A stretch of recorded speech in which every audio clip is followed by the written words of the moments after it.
mundo en que vivimos es un mundo donde nosotros tenemos que tener seguro, tenemos que estar conscientes en qué nosotros podemos esperar de este mundo.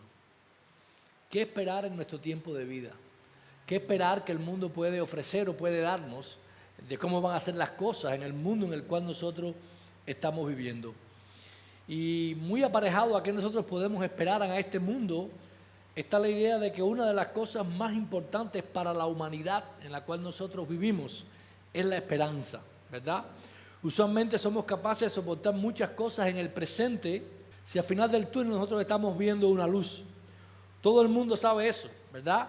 Los humanos necesitamos incentivos futuros para vivir en el presente.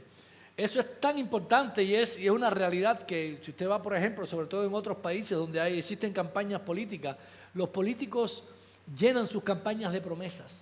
Ellos estudian el pueblo, qué es lo que el pueblo está anhelando, cuáles son las cosas que no funcionan bien, e introducen todas estas cosas en su campaña y le traen esperanza a la gente para que ellos voten por ello. Y es que realmente la esperanza es imprescindible para el ser humano. Usted quita la esperanza de alguien y verá a una persona completamente apagada, sin motivaciones para vivir el presente. Y la esperanza entonces mal usada o la falta de esperanza es posiblemente más devastadora que el hecho de que alguien no tenga esperanza. Engaña a la persona en la cual ha creído y deja completamente desconcertado a toda persona. Y hace que la persona ponga su energía y toda su fe en esto cuando en realidad no sucede. Y esto no solamente ocurre en el ámbito fuera de la iglesia, ocurre también dentro de la iglesia. Muchas personas se levantan con voces de esperanza. De hecho, el Evangelio es un mensaje de esperanza, un mensaje que anuncia que existen buenas noticias para este mundo en el cual nosotros vivimos.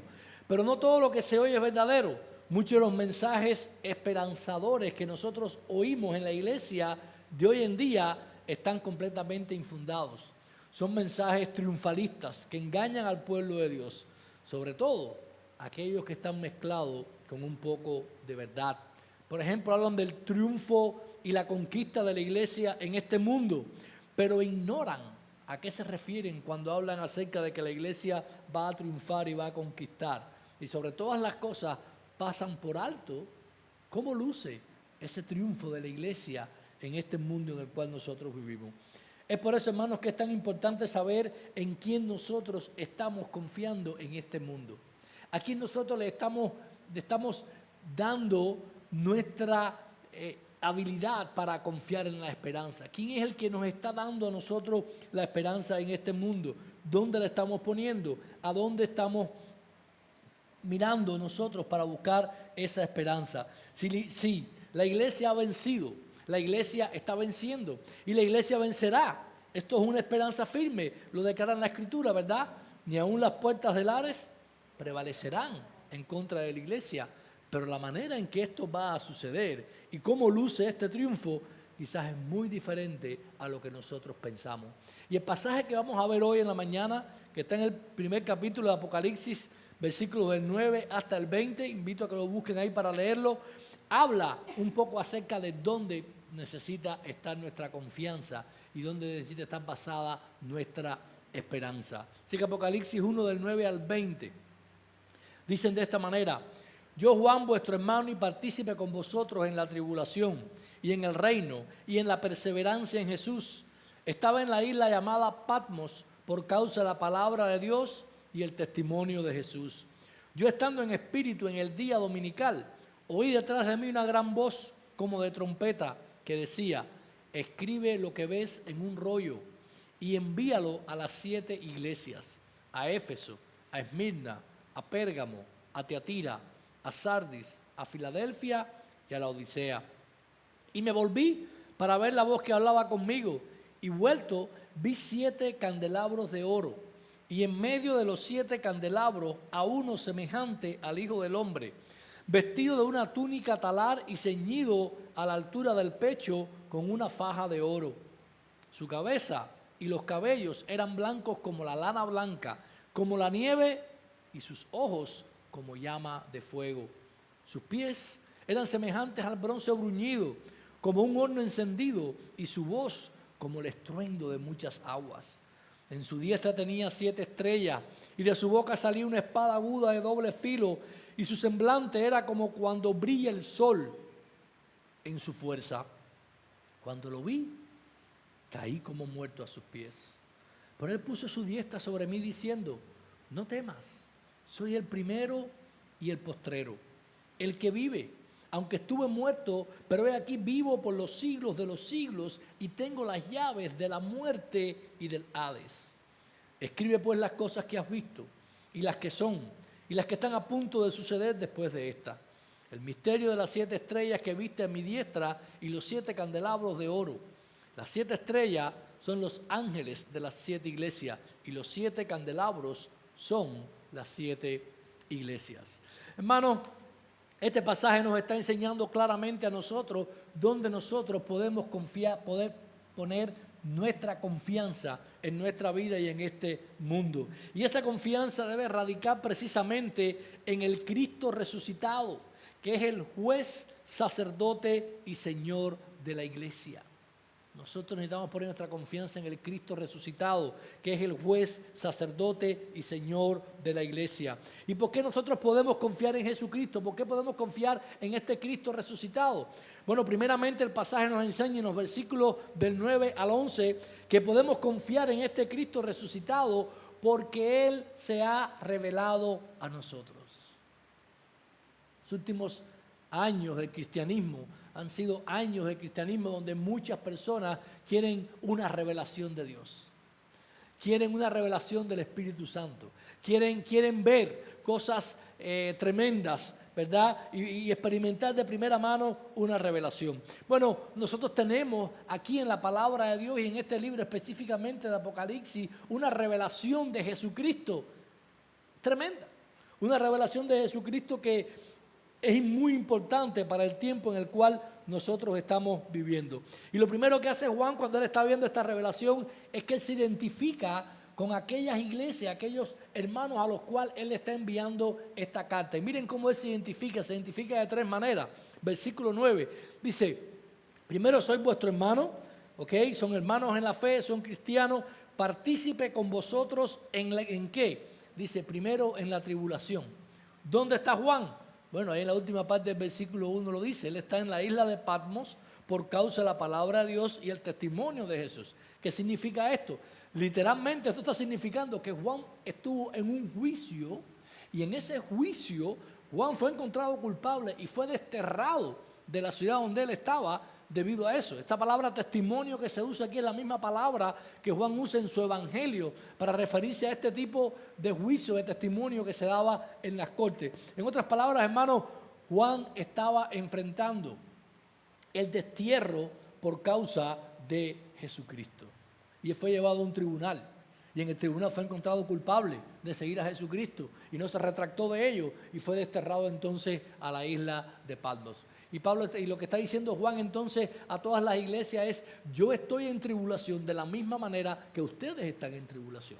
La semana que viene, cuando estemos en los versículos 2 y 3 y estemos viendo las iglesias en el Apocalipsis, vamos a ver que sobre ellos venía una gran tribulación. Recuerden que el imperio romano estaba de alguna manera persiguiendo y de alguna manera estaba apretando la mano en cuanto a todos los cristianos, y los cristianos en aquel tiempo estaban en una gran tribulación. Y Juan les está diciendo: yo no les estoy escribiendo desde mi oficina, yo no les estoy escribiendo de un lugar donde yo quiero estar, yo estoy en una isla desterrado por testimonio de Jesús, estoy sufriendo las mismas consecuencias que ustedes están sufriendo, y esta es la revelación que Dios le quiere dar entonces a Juan y a las iglesias para que ellos puedan vivir por ella en medio de la tribulación en la que estaban pasando. Dice que también no solamente eran partícipes en la tribulación, dice después, y también en el reino. Juan se identifica con ellos como miembros del reino de Dios. Esto implica que el ataque a la iglesia no era un ataque personal, es un ataque al reino entero de Dios. Donde quiera que la iglesia es perseguida, lo que sucede es que están atacando realmente al reino de Dios. Y el reino de Dios, hermanos, en este tiempo, en los tiempos en los cuales nosotros vivimos, es un reino que va a estar continuamente bajo ataque. Léase la historia de la iglesia. Léase de los primeros cristianos. Léase todo lo que ha pasado en 2000 años. El reino de Dios está continuamente bajo ataque.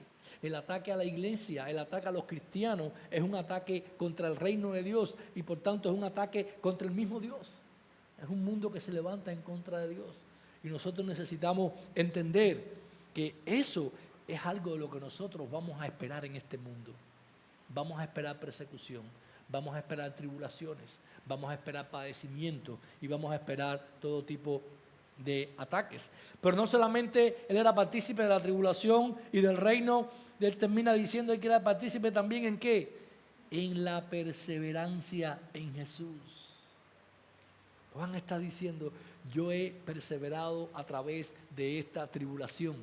Yo he perseverado a través de todo lo que está ocurriendo. Yo he perseverado a pesar del juicio que me hicieron y me encontraron culpable.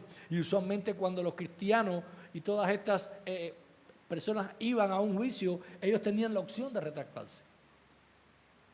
Ellos tenían la opción de creer en otra cosa, de retractarse de lo que estaban haciendo, de comprometer el mensaje que estaban predicando. Pero Juan está diciendo no.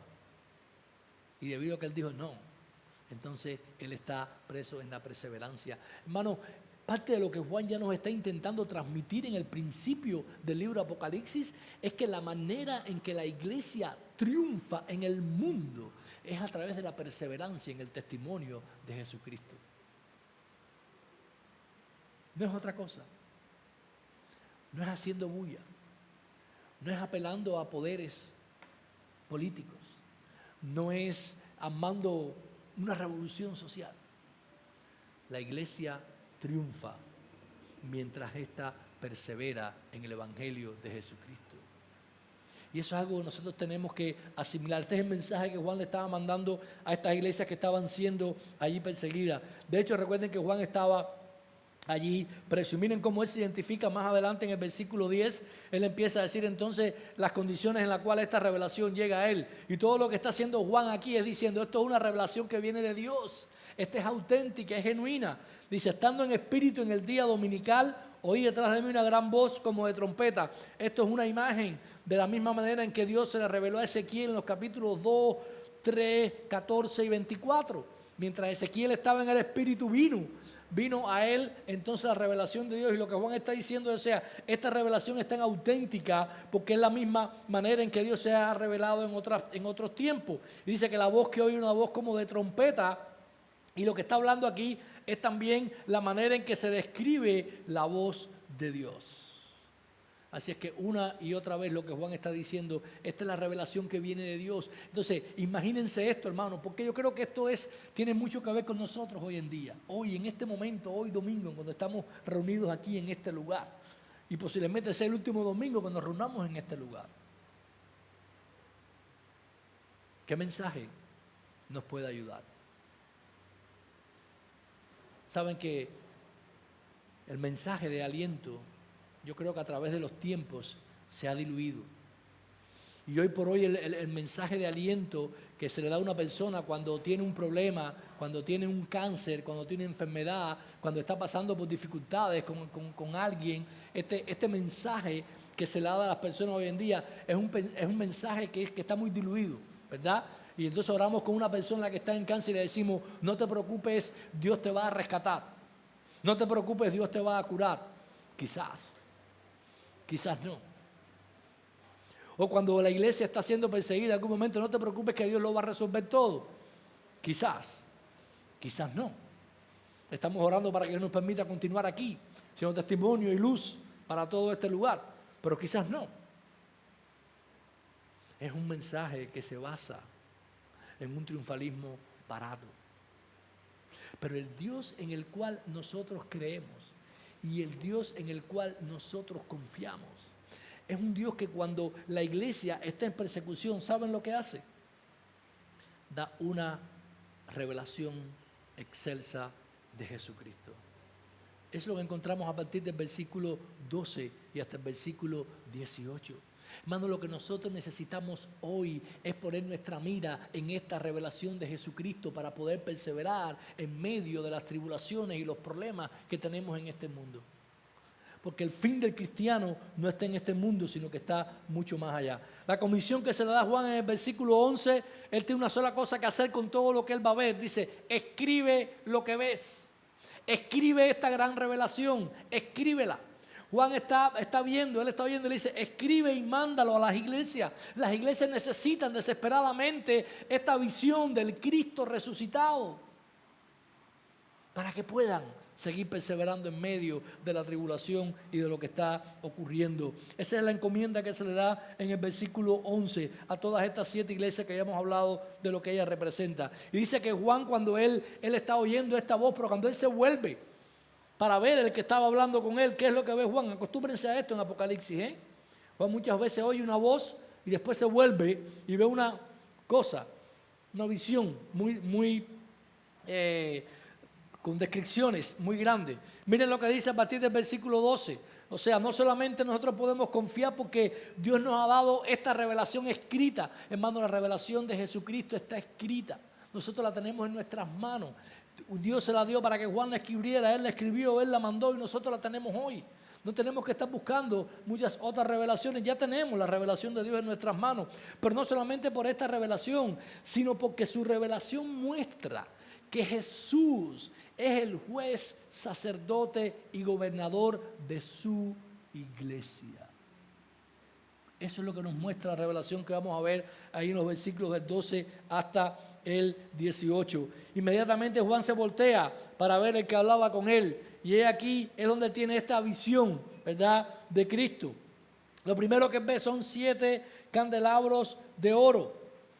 Y acuérdense, Apocalipsis está lleno de símbolos. Necesitamos interpretar los símbolos para entender lo que nos está diciendo. Y yo les puedo asegurar con toda certeza que estos 7 candelabros de oro representan la iglesia. Yo no soy adivino, el versículo 20 nos lo dice, ¿verdad?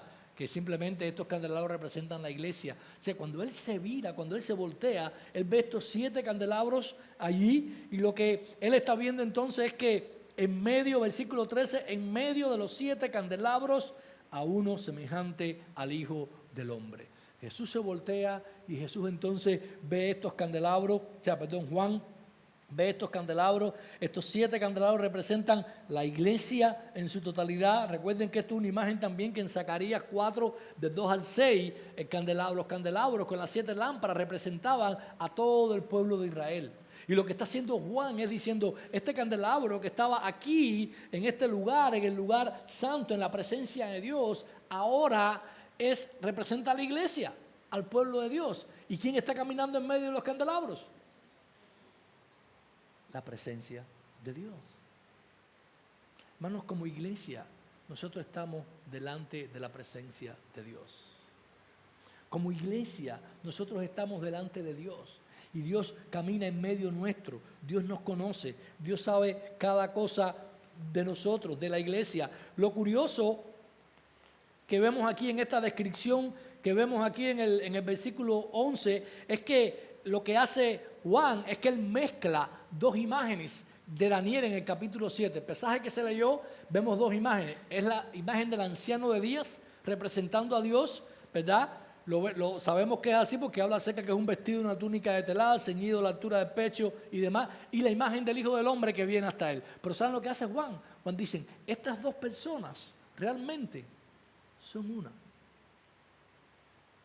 Dios es el Dios soberano que reina. Jesucristo es el anciano de días, es a la vez el Hijo del Hombre que viene hacia nosotros. Dice que sus ojos, las descripciones que vemos aquí, es como llama de fuego. Hermano, si usted ve esta descripción, cuando usted espere que Jesucristo regrese por su iglesia, no espere ver esta descripción que usted ve aquí.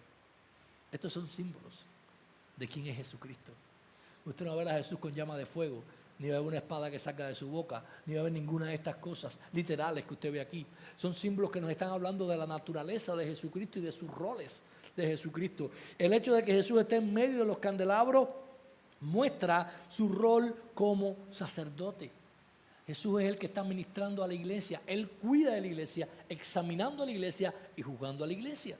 La semana que viene vamos a ver el mensaje a las 7 iglesias del Apocalipsis. Y vamos a ver en ese mensaje que eso es precisamente lo que Cristo está haciendo. Y eso es precisamente lo que Cristo hace en estos tiempos. La iglesia de Cristo no está aparte. La iglesia de Cristo está siendo gobernada por Jesucristo. Él es el Señor de la iglesia.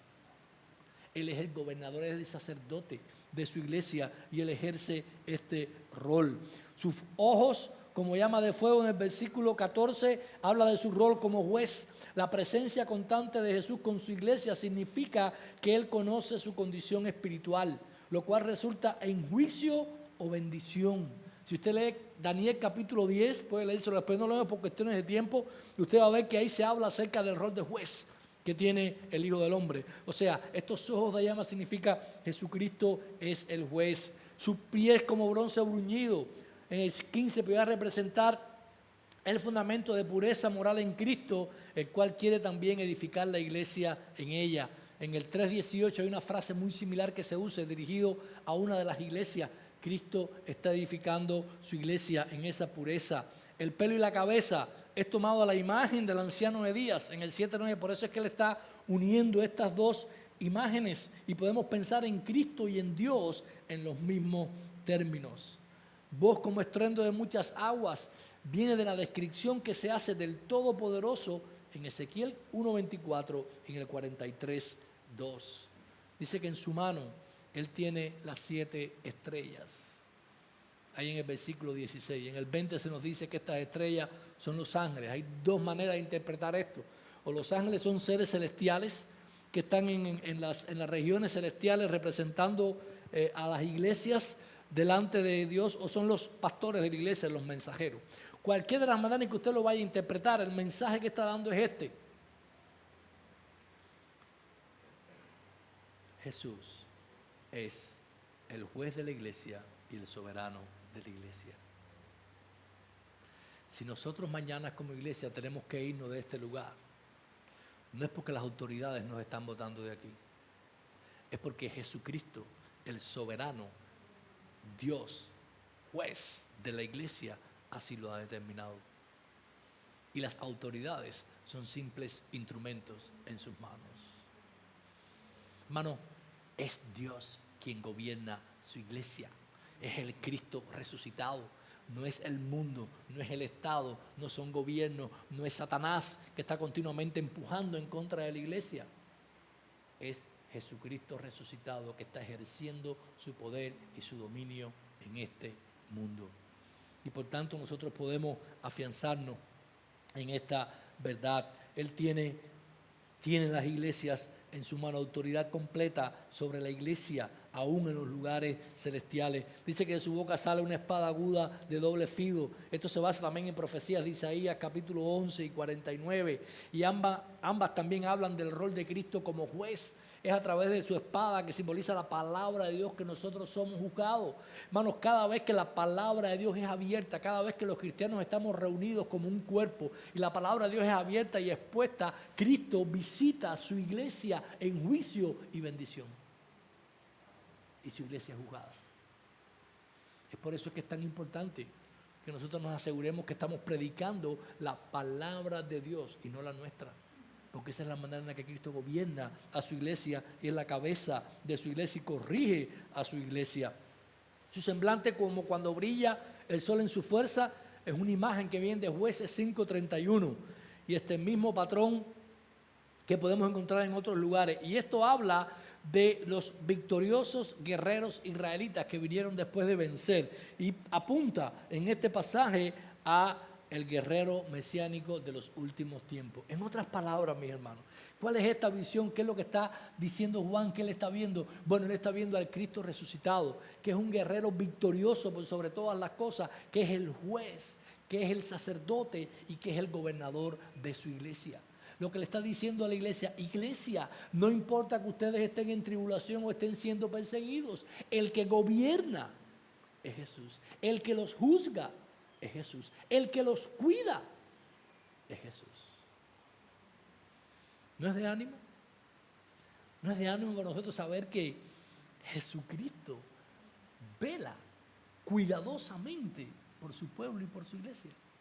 Y tiene los destinos de su iglesia en su mano sin que nada pueda estorbarlo. Los versículos 17 y 18 vemos la respuesta a esta visión, pero también nos hablan un poco más de quién es este Jesús. Dice que cuando Juan lo vio, ¿qué fue lo que pasó? Cayó como muerto a sus pies. Cayó como muerto a sus pies. ¿Ok? Él ve esta visión, curiosamente sigue el mismo patrón de Daniel. El profeta recibe una visión, cae sobre su rostro con temor, es fortalecido por un ser celestial y recibe después una revelación más completa de lo que ha oído. Juan es un auténtico profeta que se le está siendo revelada la palabra de Dios. Y dice que él cae con temor, ¿verdad? Imagínense ustedes, nosotros no vamos a ver esta imagen cuando Cristo venga, pero cuando Juan se viró en su visión, él vio esta imagen de Jesús.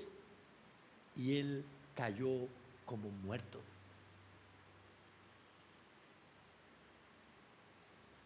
Hay muchos que creen o tratan a Dios y a Jesús como si fueran mascotas.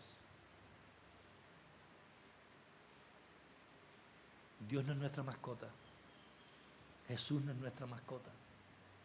Él es el soberano, gobernador del universo, delante del cual ninguno de nosotros, a no ser por su sacrificio, puede pararse y mantenerse en pie. Juan, un apóstol de Jesucristo, cayó como muerto cuando lo vio. No obstante, dice en el 18, en el 17, puso mi diestra sobre mí diciendo que no temas, yo soy el primero y el último. Y es curioso que lo que Jesús le está diciendo a Juan es aquí: Juan, no temas. Yo sé que muchos de nosotros miramos el Apocalipsis mientras estemos caminando en él, y si algunos de ustedes ya han leído el libro y se lo están leyendo, usted se va a aterrar, quizás va a ver bestias, va a ver todo tipo de cosas que usted no puede entender y no puede comprender. Pero este libro está escrito a iglesias en tribulación para que ellos no teman. Hermanos, nosotros no tenemos nada que temer en este mundo en el cual nosotros vivimos. Nosotros no tenemos que temer. ¿Qué podemos esperar de este mundo? Podemos esperar lo peor de este mundo en contra de Dios y de su pueblo. Pero no tenemos ni una pizca de evidencias o de razón para que nosotros entremos en temor. ¿Por qué? Porque miren toda la descripción que habla ahí después, no tema. Porque yo soy ¿qué? El primero y el postrero. En otras palabras, esto es una frase que también se usa para hablar de Dios en Isaías 41, 44 y 48. Y se refiere a la soberanía de Dios completa sobre la historia de la humanidad. En otras palabras, lo que le está diciendo ahí Jesús a Juan es: Juan, no temas. Yo soy el que dirijo la historia de la humanidad. Y yo soy el sacerdote de la iglesia. Y yo soy el soberano de la iglesia, yo soy el juez de la iglesia. No tienes que temer. El mundo está en mis manos, yo lo dirijo. Yo soy el que lleva las riendas de todo lo que ocurre aquí. No temas, porque yo soy el que estoy al frente de todo esto. Juan no debía de temer, porque Jesús había vencido a la mismísima muerte. Mira el versículo 18, yo soy el que vive.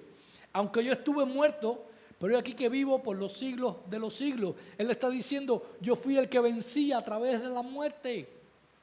Una vez más, está el mismo mensaje. La iglesia vence en este mundo a través del sufrimiento y de la aparente derrota. ¿Cómo Cristo venció la muerte? Sufriendo y muriendo. Acuérdense la historia de los que iban camino a Emaús, los discípulos. Dice: toda nuestra esperanza terminó.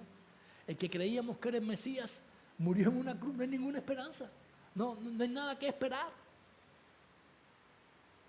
La iglesia vence en este mundo perseverando a través del sufrimiento y luciendo como si fuera derrotada. Ha pasado así a lo largo de los siglos de la historia del cristianismo. Los cristianos tuvieron que reunirse en catacumbas, escondidos, donde nadie los viera. ¿Llegará el tiempo para nosotros? Quizás, no lo sé. Los cristianos fueron puestos en el circo, comidos por leones, maltratados y matados en la persecución. Y todo parecía que la iglesia iba a desaparecer. Miren, en el Imperio Romano, donde no existían derechos humanos, ni Twitter ni Facebook, ellos hacían lo que ellos querían y no había quien se pudiera poner en contra de eso. Y la iglesia sobrevivió a todos los emperadores romanos. Y ha sobrevivido a toda institución, país o gobierno que se ha opuesto al evangelio. Lo ha hecho perseverando en el sufrimiento y como si estuviese siendo derrotada continuamente. Creo que tenemos mucho en lo cual nosotros podemos entender y cómo esta palabra puede quizás hablarnos a nuestra iglesia local en este momento específicamente. Hermanos, necesitamos seguir perseverando. Pero le dice no solamente no temas porque estuve muerto y viví, le dice no temas porque yo tengo ¿qué? Las llaves de la muerte y del Hades.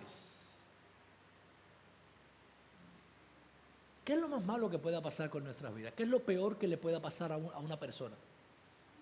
¿Qué es lo peor? Morirse. Morirse, ¿verdad?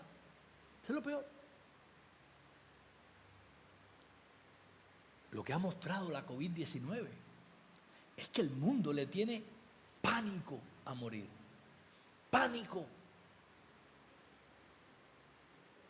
Pero a un cristiano, la muerte es ganancia. Es ganancia. Si usted no ve la muerte como ganancia, si usted no está viendo que el día que su cuerpo desaparezca, usted va a ganar, porque usted va a estar en la presencia eterna de Jesucristo, yo le pido que usted examine su fe. Y que usted vaya al Evangelio nuevamente y lo lea nuevamente, para que usted pueda comprender y entender que para los cristianos el mundo por venir es el mundo donde nosotros deberíamos estar y por el cual nosotros deberíamos anhelar, como mismo termina el libro de Apocalipsis, anhelando ese mundo que debe de venir por nosotros. Así que, hermanos, no debemos de temer ni a la muerte. Lo más malo que pueda suceder, Jesús tiene la llave, en otras palabras, tiene el control. Jesús tiene el poder para sacar a uno de la muerte y darle vida. Ya lo ha hecho con nosotros. Tiene el poder de arrebatar del infierno a las almas. Ya lo ha hecho. Así que no tenemos que temer, porque lo más malo que pueda suceder, Jesús tiene dominio y control sobre ello. Una vez que Juan ha visto toda esta visión de este Cristo exaltado, resucitado, que está ejerciendo su rol de sacerdote, de juez y de rey sobre su pueblo específicamente, le voy a decir en el versículo 19, escribe las cosas que has visto, las que son y las que están a punto de suceder después de esta. Vamos a decirle, escribe, Juan, escribe lo que tú estás viendo, porque este es el mensaje que puede animar a la iglesia en medio del sufrimiento. Yo no les puedo asegurar a ustedes si nosotros nos van a dejar reunirnos más aquí o no, yo no sé. A mi punto de vista, no.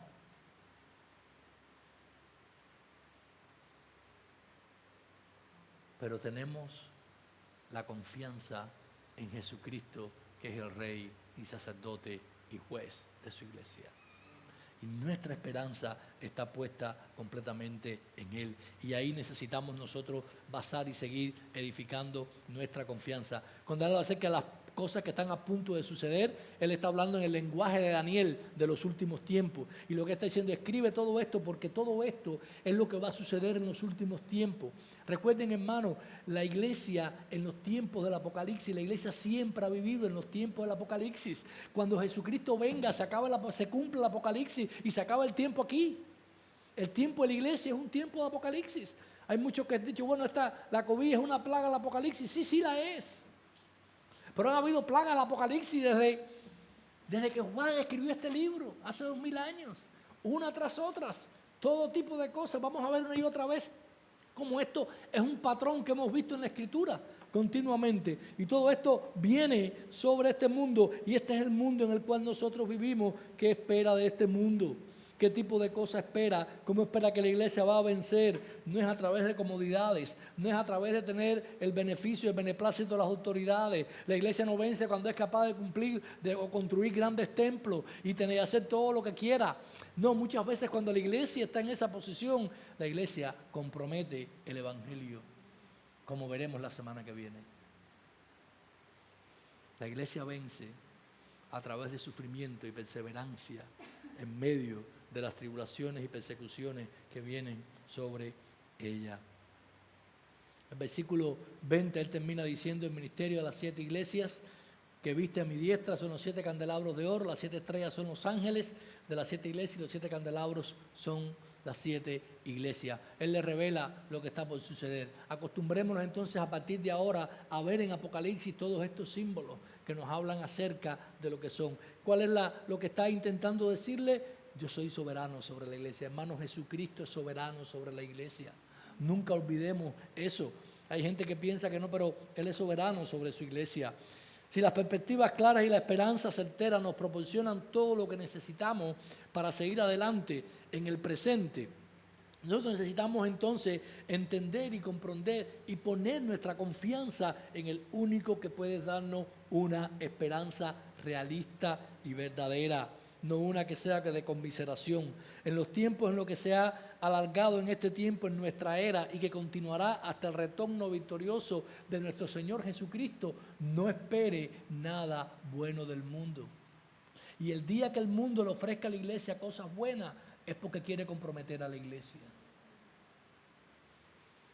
Y el evangelio necesitamos mantenerlo puro. Es nuestra misión como iglesia mantener ese evangelio puro. Hermanos, estos son tiempos de prueba que tanto la iglesia universal como nosotros específicamente ahora estamos experimentando.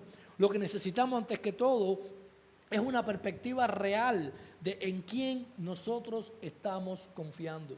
Y es precisamente por ahí por donde comienza el libro de las revelaciones. Comienza por esta perspectiva de este Cristo que reina y juzga a su iglesia.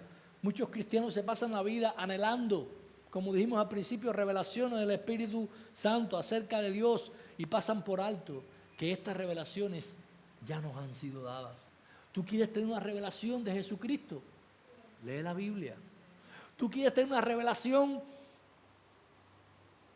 única de Jesucristo, elevada? Léete el Apocalipsis. Está lleno de ellas.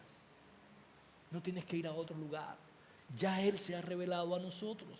Pongamos nuestra confianza en su palabra. Es tan importante una revelación de Jesucristo para su pueblo, sobre todo en estos tiempos de tribulación. Hermanos, Iglesia Bautista Nueva Vida, necesitamos seguir mirando al Cristo resucitado, juez, sacerdote y rey sobre su pueblo. El Cristo resucitado es quien hace estas cosas. Por lo tanto, hermano, el mensaje del libro Apocalipsis no está diseñado para darnos pesadilla, no está diseñado para asustarnos, no está diseñado para esconder las cosas que han de suceder. Está diseñado para, como lo dice su nombre, revelarnos las cosas que han de suceder y cómo nosotros como iglesia necesitamos reaccionar ante ella en estos últimos tiempos en los cuales estamos viviendo. Así que estos últimos tiempos de pruebas que estamos viviendo debido a la COVID dan testimonio de esta realidad. La COVID-2019 lo más que pudiera hacer es despojarnos de nuestros cuerpos físicos, pero no tiene poder ni para siquiera hacerle un rasguño a nuestra alma, porque nuestra alma está asegurada por Jesucristo como nuestro destino eterno. Pero no solo esto, hoy como iglesia, como sabemos, enfrentamos una prueba dura. Lo más seguro es que no se nos permita seguir usando este lugar que por 6 años hemos usado como iglesia para congregarnos. Las autoridades se muestran renuentes a que en el cementerio, lugar en el cual el lunes pasado, 20 de julio, se cumplieron 133 años que a Alberto J. Díaz le dieron una licencia para predicar el evangelio en este lugar. Y lugar donde la iglesia ha estado, siempre había una iglesia intermitente a lo largo del tiempo, ha existido. Han hecho simplemente lo de la vista gorda o ciega ante estos reclamos. Así que, hermanos, estemos preparados. tengamos expectativas realistas. La iglesia no es un templo, no es este lugar y no es ningún otro lugar. La iglesia somos nosotros, donde quiera que nosotros estemos. Dios proveerá un lugar para que nosotros sigamos perseverando. Y Dios mediante, esforcémonos por dar un buen testimonio a esas autoridades que nos están negando hoy la posibilidad de poder reunirnos aquí. En el fondo, es el diablo quien los usa para lograr sus propósitos, y la única esperanza que ellos puedan tener es que nosotros les prediquésemos el Evangelio y las buenas noticias de Jesucristo. Nuestra lucha no es contra sangre de carne, no es contra autoridades en este mundo, no es contra gobiernos. Nuestra lucha es contra el reino de las tinieblas, y la manera en que tenemos nosotros de vencer es perseverar en el medio del sufrimiento, a pesar como que luzca que hemos simplemente fracasado. La pregunta entonces para ti, hermano, ¿cómo reaccionas si este es el último domingo que nos vamos a reunir aquí? ¿Cómo afectará tu fe? ¿Cerraremos la iglesia? ¿Cada cual para su casa? La respuesta adecuada de nuestra parte es antes que todo poder poner los ojos en el Jesucristo resucitado. Fijar nuestra esperanza en ese Cristo. No nos equivoquemos, hermanos. Es perseverando como iglesia a través de las tribulaciones que nosotros venceremos en este mundo. ¿Saben qué? Podemos agradecerle a Juan y podemos agradecerle a las autoridades romanas que desterraron a Juan a Patmos. Porque cuando él fue desterrado a Patmos, Dios nos dio el Apocalipsis. ¿Qué Dios tiene por delante? ¿Qué es lo que Él quiere hacer? No sé. No tengo la más remota idea. Tengo una idea fija. Él quiere que sigamos predicando el Evangelio y perseveremos en el testimonio de Jesucristo. Hermanos, gloria a Dios por darnos el privilegio, si Él lo estima, de sufrir por su nombre. Oremos. Padre, gracias en este día, Señor. Gracias por Jesucristo, Padre, el Cristo resucitado, que es nuestro Rey, nuestro sacerdote y nuestro juez. Señor, confiamos en ti. Y estamos completamente dependientes a tu voluntad, cualquiera que ésta sea, Señor. Ayúdanos a no desviar un ápice nuestra confianza en ti. Y ayúdanos a no ceder ante la predicación de tu Evangelio. En Jesús te lo pedimos, Padre. Amén. Amén. Dios le bendiga.